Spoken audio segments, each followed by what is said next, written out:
Exercise 26.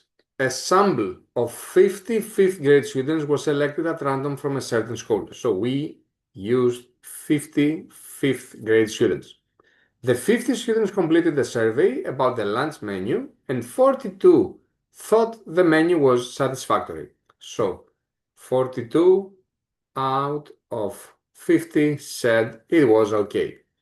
Which of the following is the largest population to which the results of the survey can be applied? The 50 students who were surveyed, all 5th grade students at the school, all students at the school, all 5th grade students in the district in which the school is located.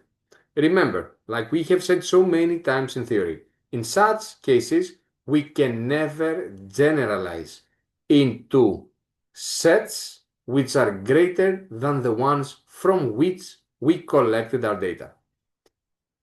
We used 50 fifth grade students from a school. So my results will be valid for all the fifth grade students at that school.